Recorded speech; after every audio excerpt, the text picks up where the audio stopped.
Greetings, fellow noobs, and welcome to another NuubCast here on Steps of War. We have Privitas. Yeah, I know what it says, but I'm not going to say it that way. It's Privitas.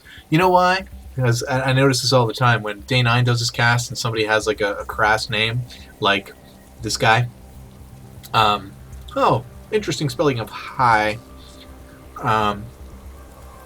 He always pronounces it, so he doesn't pronounce the crassness of it, and I'm going to do the same because I think it's good practice. Nothing like keeping your casts, the integrity of your casts at a very high level. This is a Protoss versus Zerg, and we have Chris. Chris, let me just encourage you to. StarCraft is a game. It's a fantasy game. We're in space and there's alien races and it's a situation and a circumstance where you can just let your mind run free and come up with like the most bizarre and zany handle that you want. And you came up with Chris, which I'm guessing is your first name, because if it's not, then we really need to have another conversation. But I don't want to give you too much of a hard time. I'm just busting your chips. We do have a spawning pool down at 15 food. A couple more drones coming out and an early gas. No early hatch as of yet, but I'm guessing we may see that if Privitas wants to, well, I guess it doesn't matter. We do have the Overlord scouting Privitas's base, and he's going to try and block off against that early Zergling aggression. Which, you know what? If you're Zerg and you meet me in a 1v1 match, just Zergling rush me. That's all you have to do. You'll win every single time. I still haven't learned how to beat a Ling Rush. I do everything that I'm supposed to do. I put my little Zealot out here. I do this block off. I put my little Zealot here. I even sometimes will get an early forge so I can put a cannon down to protect the opening, things like that. And it doesn't matter.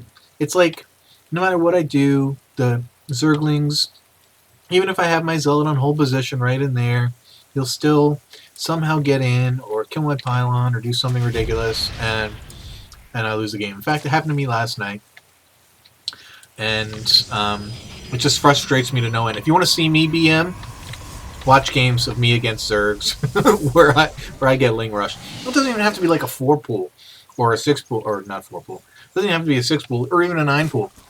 It could be like this. It could be like a 25 pool, and you send in the Lings, and I fold like a cheap card table. It's ridiculous. But hey, I'm a noob. What are you going to do, I love StarCraft, but fact of the matter is, I'm terrible. And I'm thinking, I'm still in silver, and I don't think I'll be in silver forever. However, I think the idea of me getting any higher than gold is probably preposterous.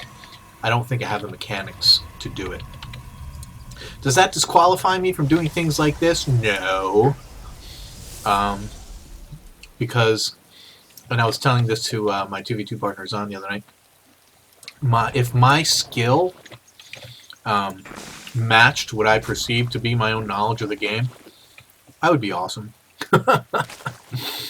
But the only reason I know the game is because I watch guys who are better than me play.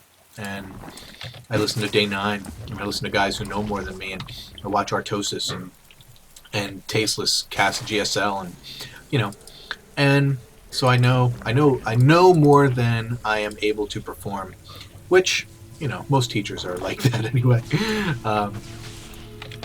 And we see the first Stalker out, going to kill this suicide overlord who wants to see this robo facility, and he does see it. Chris gets the he gets the knowledge he needs but he doesn't see the Twilight Council, so he's not going to know that PvZ is getting,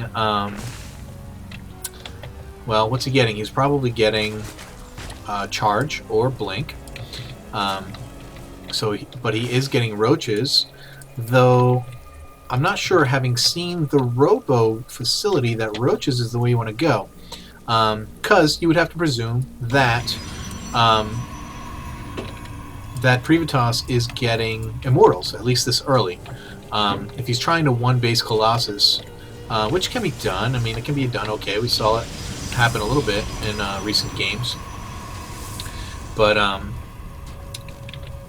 it's more likely that he is getting Immortals, and he is getting Blink. So you see that.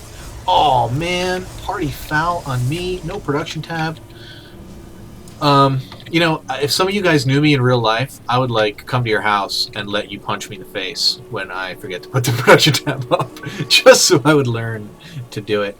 The guys, my fellow NuubCasters, they wouldn't punch me in the face even if I told them to, because they're just a bunch of respectful guys. And speaking of, I just want to shout thanks to Ender and Leech, who you formerly knew as Fisher. Finally got an account. His account name is Leech, and that's who he will go by from now on. But they were the A team, and still are. And you're going to see quite a few casts from them in the next few days, and I am thankful for their resurgence as a casting duo. I tried to give them decent games. I tried to give them, some of them are short games and some of them are silly games, but they're some silly guys, so I figured they would do best with the silly games. So that's what I tried to provide them with. Hopefully you will enjoy their contribution to the site. To the channel, sorry. It's not really a site. It looks like Chris is on the dominant side here. He's got 16 Roaches, only 1 Ling, and a couple of Queens, but he's going to be facing off 1 Immortal, 2 Zealots, 7 Stalkers. Yeah, definitely heavy advantage for those Roaches as far as I'm concerned. And now 4 Gates and a Robo. Is he done with the Robo Bay? What's he doing? Very good use of the Overlords here. This is just great by Chris. Loving this gives him complete map control. He's able to see PvZ has his Overlord in Chris's base, so he sees what he's doing, but he doesn't know if Chris is expanding anywhere else. I mean, Chris could have 5 bases right now, and PvZ wouldn't even know. And PvZ is moving out with these 2 Immortals and, I don't know, was it 10 Stalkers? 10-ish Stalkers? Yeah, 11. And using a force field, second terrible force field. Are we going to see a third? See, look at this. He's splitting up his own army. The force fields are working against him.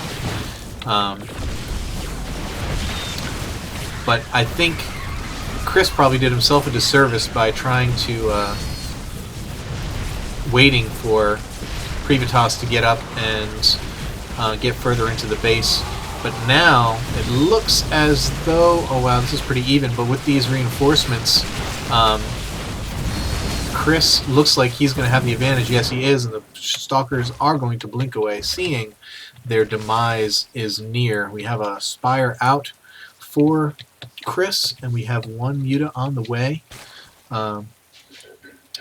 PvZ running away, sulking with his tail between his legs, but grabbing some reinforcements, getting an Immortal out, getting that +1 upgrade, seeing another Immortal come down. More Mutas out, or at least 1 more Muta out for Chris. Only 1 so far on the field, but he is struggling with gas. He's got his expansion up, but he has not gotten these secondary, these tertiary gas geysers, which he actually needs. If he's not gonna, and here he is getting a 3rd base. He doesn't even have gas on his expansion. Unless he's making all mutas, he really needs, I mean, all Zerglings. He needs that gas production because look, his money is getting way up there. Finally getting those 2 extractors down. He's just not able to spend the money that he has in time because he's not able to make the units that he needs. And maybe, frankly, maybe Lings is really the way to go at this point. With all these Stalkers blinking in, going to make quick work of these Roaches. The Immortals hang out in the back, not able to get